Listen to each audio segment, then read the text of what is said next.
ಇಂದಿನ ಸಂಚಿಕೆಯಲ್ಲಿ ನಾವು ಮಾತಾಡುವಂತಹ ವಿಚಾರ ಏನು ಅಂತಂದರೆ ಮ್ಯೂಚುವಲ್ ಫಂಡ್ಸ್ನ ಬಗೆಗಳು, ಟೈಪ್ಸ್ ಆಫ್ ಮ್ಯೂಚುವಲ್ ಫಂಡ್ಸ್ ಬಗ್ಗೆ ಮಾತಾಡೋದಕ್ಕೆ ಮುಂದಾಗ್ತಾ ಇದ್ದೇನೆ. ಅದಕ್ಕಿಂತ ಮುಂಚೆ ನಮ್ಮ ಈ ಒಂದು ಯೂಟ್ಯೂಬ್ ಚಾನಲ್ ಆದಂತಹ KFT ಕನ್ನಡವನ್ನು ನೀವು ಮೊದಲ ಬಾರಿಗೆ ನೋಡ್ತಾ ಇದ್ದೀರಾ ಅಂದರೆ ತಪ್ಪದೆ ನಮ್ಮ ಯೂಟ್ಯೂಬ್ ಚಾನಲ್ನ ನೀವು ಸಬ್ಸ್ಕ್ರೈಬ್ ಮಾಡಿ, ಪಕ್ಕದಲ್ಲಿರುವಂಥ ಬೆಲ್ ಐಕಾನನ್ನು ಒತ್ತಿ. ಹಾಗೆ ಈ ವಿಡಿಯೋ ನಿಮಗೆ ಹಿಡಿಸಿದರೆ ಲೈಕ್ ಮಾಡಿ. ಈ ವಿಡಿಯೋಸ್ನೆಲ್ಲ ನಿಮ್ಮ ಸ್ನೇಹಿತರಿಗೆ, ನಿಮ್ಮ ಬಂಧುಗಳಿಗೆ ಅಥವಾ ನಿಮ್ಮ ಕೊಲೀಗ್ಸ್ಗಳಿಗೆ ಶೇರ್ ಮಾಡಿ, ಅವ್ರಿಗೂ ಸಹ ನಮ್ಮ ಯೂಟ್ಯೂಬ್ ಚಾನಲ್ನ ಸಬ್ಸ್ಕ್ರೈಬ್ ಮಾಡಲು ತಿಳಿಸಿ ಅಂತ ಹೇಳ್ತಾ ಇಂದಿನ ಸಂಚಿಕೆಯನ್ನು ನಾನು ಪ್ರಾರಂಭಿಸ್ತಾ ಇದ್ದೇನೆ. So types of mutual fund ಅಂತ ಹೇಳಿದ ತಕ್ಷಣ ನಮಗೆ ನಾಲ್ಕು ಒಂದು ಅಂಶವನ್ನು ಗಮನಿಸಬೇಕಾಗತ್ತೆ. ಈ 4 ಅಂಶಗಳು ಏನು ಅನ್ನೋದನ್ನು ನೋಡೋಣ. ಮೊದಲನೇ ಒಂದು ಅಂಶ ಏನು ಅಂದರೆ ಟೈಪ್ಸ್ ಆಫ್ ಮ್ಯೂಚುವಲ್ ಫಂಡಲ್ಲಿ ಮ್ಯಾನೇಜ್ಮೆಂಟು, ಎರಡನೇದು ನಾವು ಸ್ಟ್ರಕ್ಚರು, ಮೂರನೇದು ಸ್ಕೀಮ್ ಮತ್ತು ನಾಲ್ಕನೇದು ಇನ್ವೆಸ್ಟ್ಮೆಂಟ್ ಯೂನಿವರ್ಸ್ ಅಂತ ನಾವು ಹೇಳ್ತೀವಿ. ಸೊ ಈಗ ಒಂದೊಂದಾಗಿ ನಾವು ತಿಳ್ಕೊಳ್ತಾ ಹೋಗೋಣ. ಮ್ಯಾನೇಜ್ಮೆಂಟ್ ಅಂದರೆ ಏನು ಅಂತ ನೋಡೋಣ. ಸೊ ಮ್ಯಾನೇಜ್ಮೆಂಟ್ ಅಂತ ನಾವು ನೋಡಿದಾಗ ನಮಗೆ ಮ್ಯೂಚುವಲ್ ಫಂಡ್ಸಲ್ಲಿ ಬಹಳಷ್ಟು ಬಗೆಗಳಿದೆ ಅಂತ ಹೇಳಿದೆ.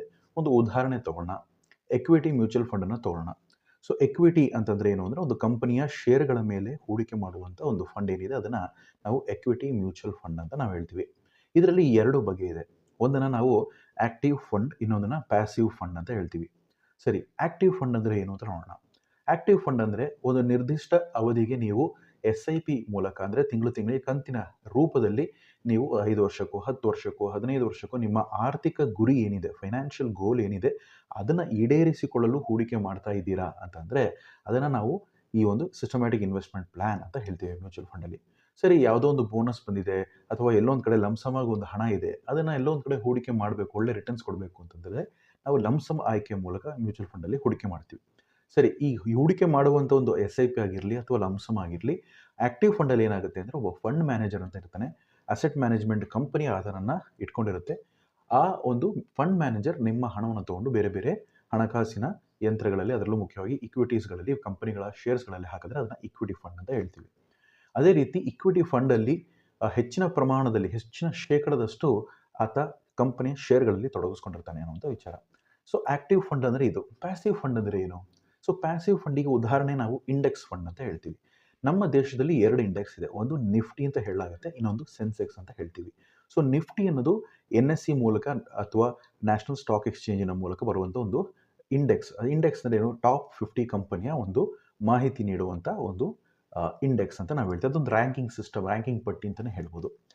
ಅದರಲ್ಲಿ 50 ಕಂಪನಿಗಳ ಪರ್ಫಾರ್ಮೆನ್ಸ್ ಆಧಾರದ ಮೇಲೆ ಅಥವಾ ಮಾರ್ಕೆಟ್ ಕ್ಯಾಪಿಟಲೈಸೇಷನ್ ಆಧಾರದ ಮೇಲೆ ಆ ಒಂದು ರ್ಯಾಂಕಿಂಗ್ನಲ್ಲಿ ಟಾಪ್ 50ಯಲ್ಲಿ ಯಾವ್ಯಾವ ಸ್ಥಾನದಲ್ಲಿ ಯಾವ್ಯಾವ ಕಂಪನಿ ಇದೆಯೋ ಅವುಗಳ ಮಧ್ಯದಲ್ಲಿ ಪೈಪೋಟಿ ನಡೀತಾ ಇರುತ್ತೆ.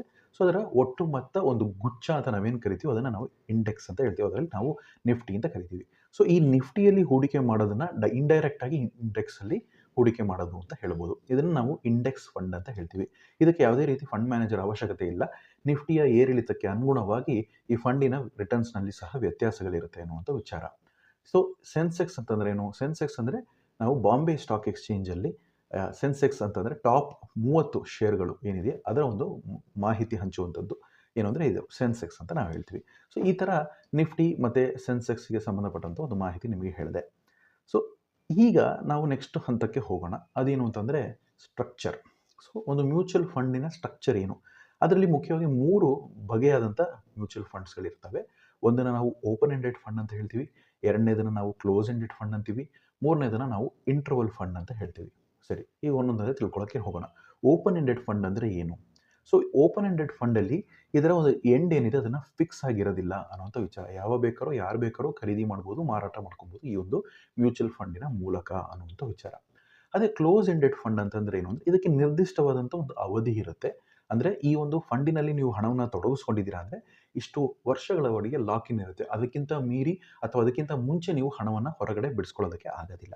ಸೊ ಈ ಕ್ಲೋಸ್ ಎಂಡೆಡ್ ಫಂಡಿನ ಒಂದು ಉದಾಹರಣೆ ನಾವು ನೋಡೋದಾದರೆ ELSS fund, equity linked savings scheme ಅಂತ ಹೇಳ್ತೀವಿ ಮ್ಯೂಚುವಲ್ ಫಂಡ್.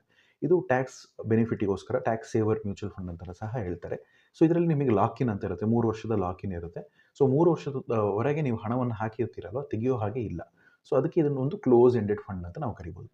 ಸರಿ, ಇಂಟರ್ವಲ್ ಫಂಡ್ ಅಂತ ಹೇಳಿದ್ನಲ್ಲ, ಅದೇನದು ಇಂಟರ್ವಲ್ ಫಂಡ್ ಅಂತ ನೋಡೋದಾದರೆ, ಸೊ ಒಂದು ಮ್ಯೂಚುವಲ್ ಫಂಡನ್ನು ಪರಿಚಯ ಮಾಡಬೇಕು ಹೂಡಿಕೆದಾರರಿಗೆ ಅಂತಂದಾಗ NFO ಅನ್ನುವಂಥ ವಿಧಾನದ ಮೂಲಕ ಮಾರುಕಟ್ಟೆಗೆ ಲಗ್ಗೆ ಇಡುತ್ತೆ ಮ್ಯೂಚುವಲ್ ಫಂಡು. ಅದನ್ನು ನಾವು ನ್ಯೂ ಫಂಡ್ ಆಫರಿಂಗ್ ಅಂತ ಹೇಳ್ತೀವಿ. ಸೊ ಇದರಲ್ಲಿ ಏನು ಅಂತಂದರೆ ಕೆಲವೊಂದು ಮ್ಯೂಚುವಲ್ ಫಂಡ್ಗಳನ್ನು ಈ ಮಾರುಕಟ್ಟೆಯಲ್ಲಿ ಪ್ರಸ್ತುತಪಡಿಸಬೇಕಾದ್ರೆ ಕೆಲವೊಂದು ರೀತಿಯಾದಂತಹ ಚಾಯ್ಸ್‌ಗಳನ್ನು ನೀಡಲಾಗುತ್ತೆ ಅಥವಾ ಅವಕಾಶಗಳನ್ನು ನೀಡಲಾಗುತ್ತೆ. ಅದೇನು ಅಂತಂದರೆ, ಒಂದು ವೇಳೆ ಆ ಫಂಡ್ ಚೆನ್ನಾಗಿ ಪರ್ಫಾರ್ಮ್ ಮಾಡಿದರೆ, ಆ ಫಂಡಿನ ಮೂಲಕ ಜನ ಅಂದರೆ ಇನ್ವೆಸ್ಟರ್ಸ್‌ಗಳು ಆ ಫಂಡನ್ನು ವಿತ್‌ಡ್ರಾ ಮಾಡ್ಕೊಬೋದು ಒಂದು ನಿರ್ದಿಷ್ಟ ಅವಧಿಯ ಬಳಿಕ. ಅಥವಾ ಆ ಒಂದು ನಿರ್ದಿಷ್ಟ ಅವಧಿ ಒಳಗಡೆನೇ ಒಂದು ಇಂಟರ್ವಲ್ ಅಂತ ಕೊಟ್ಟಿರ್ತಾರೆ. ಅದರಲ್ಲಿ ಅವರು ಹೆಚ್ಚಿನ ಪ್ರಮಾಣದಲ್ಲಿ ಯೂನಿಟ್ಸ್‌ನ ಮತ್ತೆ ಬೈ ಮಾಡ್ಬೋದು ಅಥವಾ ಎಕ್ಸಿಟ್ ಆಗ್ಬೋದು. ಸೊ ಇದನ್ನು ನಾವು ಇಂಟರ್ವಲ್ ಫಂಡ್ ಅಂತ ನಾವು ಹೇಳ್ತೀವಿ. ಸೊ ಈ ಮೂರನೇ ಒಂದು ಅಂಶ ಏನು ಅಂದರೆ ಸ್ಕೀಮ್ಸ್ ಬಗ್ಗೆ ನಾವು ತಿಳ್ಕೊಳ್ಳೋಣ. ಸೊ ಸ್ಕೀಮ್ಸ್ ಅಂದರೆ ಯಾವ್ಯಾವ ಬಗೆಯಾದಂತಹ ಮ್ಯೂಚುವಲ್ ಫಂಡ್‌ಗಳಿದೆ ಅನ್ನುವಂಥ ವಿಚಾರ. ಒಂದು ನಾನು ಈಗ ಆಲ್ರೆಡಿ ಹೇಳಿದೆ ಎಕ್ವಿಟಿ ಮ್ಯೂಚುವಲ್ ಫಂಡ್ ಅದು ಟಾಪ್ ಕಂಪನಿಗಳ ಟಾಪ್ ಶೇರ್ಸ್ ಇರುವಂತಹ ಅಂದರೆ ಟಾಪ್ ಯಾವುದು ಲಾರ್ಜ್ ಕ್ಯಾಪ್ ಆಗಿರಲಿ, ಮಿಡ್ ಕ್ಯಾಪ್ ಆಗಿರಲಿ, ಸ್ಮಾಲ್ ಕ್ಯಾಪ್ ಆಗಿರಲಿ, ಈ ರೀತಿ ಇರುವಂಥ ಮಾರ್ಕೆಟ್ ಕ್ಯಾಪಿಟಲೈಸೇಷನ್ ಆಧಾರಿತವಾಗಿರುವಂತಹ ಕಂಪನೀಸ್ಗಳೆಲ್ಲ ಏನಿರುತ್ತವೆ ಅದರ ಮೇಲೆ ಹೂಡಿಕೆ ಆಗೋದಕ್ಕೆ ನಾವು ಎಕ್ವಿಟಿ ಮ್ಯೂಚುವಲ್ ಫಂಡ್ ಅಂತ ಹೇಳ್ತೀವಿ. ಡೆಟ್ ಮ್ಯೂಚುವಲ್ ಫಂಡ್ ಅಂತ ಅಂದ್ರೆ ಏನು? ಡೆಟ್ ಇನ್ಸ್ಟ್ರೂಮೆಂಟ್ಸ್‌ಗಳಲ್ಲಿ ಅದು ಸರ್ಕಾರದ ಬಾಂಡ್ ಆಗಿರಲಿ, ಗವರ್ಮೆಂಟ್ ಸೆಕ್ಯೂರಿಟಿ ಆಗಿರಲಿ, ಸೊ ಇದರಲ್ಲಿ ಹೂಡಿಕೆ ಮಾಡೋದನ್ನ ನಾವು ಡೆಟ್ ಇಕ್ವಿಟಿ ಫಂಡ್ ಅಂತ ಹೇಳ್ತೀವಿ. ಅಥವಾ ಡೆಟ್ ಮ್ಯೂಚುವಲ್ ಫಂಡ್ ಅಂತ ಹೇಳ್ತೀವಿ. ಮೂರನೇದು ಹೈಬ್ರಿಡ್. ಹೈಬ್ರಿಡ್ ಅಂದರೆ ಕಾಂಬಿನೇಷನ್ ಆಫ್ ಎಕ್ವಿಟಿ ಮತ್ತು ಡೆಟ್. ಅಂದರೆ ಸಾಲದ ಪತ್ರಗಳು, ಬಾಂಡ್ ಎಲ್ಲ ಡೆಟ್ ಮ್ಯೂಚುವಲ್ ಫಂಡಲ್ಲಿ ಯೂಸ್ ಮಾಡ್ತಾರಲ್ವಾ ಹೂಡಿಕೆ ಮಾಡೋದಕ್ಕೆ. ಸೊ ಇದರಲ್ಲಿ ಕಾಂಬಿನೇಷನ್ ಎಕ್ವಿಟಿ ಒಂದಿಷ್ಟು ಪ್ರಮಾಣದಲ್ಲಿ ಮತ್ತು ಈ ಒಂದು ಬಾಂಡ್ಗಳನ್ನೆಲ್ಲ ಪ್ರಮಾಣದಲ್ಲಿ ಒಂದಿಷ್ಟು ಶೇಕಡದಲ್ಲಿ ಇನ್ವೆಸ್ಟ್ ಮಾಡೋದಕ್ಕೆ ನಾವು ಹೈಬ್ರಿಡ್ ಮ್ಯೂಚುವಲ್ ಫಂಡ್ ಅಂತ ಹೇಳ್ತೀವಿ. ಸೊ ಇದಕ್ಕೆ ನಿರ್ದಿಷ್ಟವಾದಂಥ ಪರ್ಸೆಂಟೇಜಸ್ಗಳೆಲ್ಲ ಇರುತ್ತೆ. ಅದು ಮುಂದಿನ ಒಂದು ವೀಡಿಯೋಸ್ಗಳಲ್ಲಿ ನಾನು ಹೇಳ್ತಾ ಹೋಗ್ತೀನಿ. ಇದು ಇಷ್ಟು ಅಲ್ಲದೆ ಸೊಲ್ಯೂಷನ್ ಓರಿಯೆಂಟೆಡ್ ಮ್ಯೂಚುವಲ್ ಫಂಡ್ ಅಂತಲೂ ಇರುತ್ತೆ. ಸೆಕ್ಟರ್ ಓರಿಯೆಂಟೆಡ್ ಫಂಡ್ಸ್ ಅಂತ ಇದೆ. ಈ ರೀತಿ ಬಗೆಯಾದಂಥ ಮ್ಯೂಚುವಲ್ ಫಂಡ್ಸ್ಗಳಿದೆ. ಅದನ್ನು ನಾವು ಸ್ಕೀಮ್ಸ್ ಅಂತ ಹೇಳ್ತೀವಿ. ಬಗೆಯಾದಂಥ ಮ್ಯೂಚುವಲ್ ಫಂಡಿನ ಸ್ಕೀಮ್ಸ್. ನಾಲ್ಕನೇ ಒಂದು ಅಂಶ ಏನು ಅಂದರೆ ಇನ್ವೆಸ್ಟ್ಮೆಂಟ್ ಯೂನಿವರ್ಸ್ ಅಂತ. ಸೊ ಇನ್ವೆಸ್ಟ್ಮೆಂಟ್ ಯೂನಿವರ್ಸ್ ಅಂದರೆ ಏನು? ಸೊ ಇನ್ವೆಸ್ಟ್ಮೆಂಟ್ ಯೂನಿವರ್ಸ್ ಅಂತಂದರೆ ಇದರಲ್ಲಿ ಯಾವ ರೀತಿಯಾಗಿ ಹಣವನ್ನು ತೊಡಗಿಸ್ಕೊಬೋದು, ಹೂಡಿಕೆ ಮಾಡ್ಬೋದು ಅನ್ನುವಂಥ ಒಂದು ವಿಚಾರ. ಸೊ ಎಕ್ವಿಟಿಯಲ್ಲಿ ನಾವು ಹಣವನ್ನು ಹಾಕ್ತೀವಿ, ನಾನು ಹೇಳಿದೆ ಶೇರ್ಸ್ಗಳ ಮೂಲಕ. ಫಂಡ್ ಮ್ಯಾನೇಜರ್ ನಮ್ಮ ಒಂದು ಹಣವನ್ನು ತೊಗೊಂಡು ಹಾಕ್ತಾರೆ ಮ್ಯೂಚುವಲ್ ಫಂಡಲ್ಲಿ. ಮನಿ ಮಾರ್ಕೆಟ್ ಅಂತ ಇದೆ. ಸೊ ಮನಿ ಮಾರ್ಕೆಟ್ ಅಂದರೆ treasury bills. Reserve bank of India treasury ಬಿಲ್ಸ್‌ನ 91 ದಿನದವರೆಗೆ ಮೆಚುರಿಟಿ ಆಗುವ ರೀತಿಯಲ್ಲಿ ಶಾರ್ಟ್ ಟರ್ಮ್ ಟ್ರೆಷರಿ ಬಿಲ್ಸ್ ಅಂತ ಹೇಳ್ತೀವಿ ಇದನ್ನು. 3 ತಿಂಗಳಿಗೆ ಒಮ್ಮೆ ಮೆಚೂರ್ ಆಗುತ್ತೆ. ಸೊ ಇದರ ಒಂದು ಇನ್ಸ್ಟ್ರೂಮೆಂಟ್, ಹಣಕಾಸಿನ ಇನ್ಸ್ಟ್ರೂಮೆಂಟ್ಸ್ಗಳಲ್ಲೂ ಸಹ ಹಣವನ್ನು ತೊಡಗಿಸ್ಕೊಳ್ಳುವಂಥ ಅವಕಾಶಗಳಿದೆ.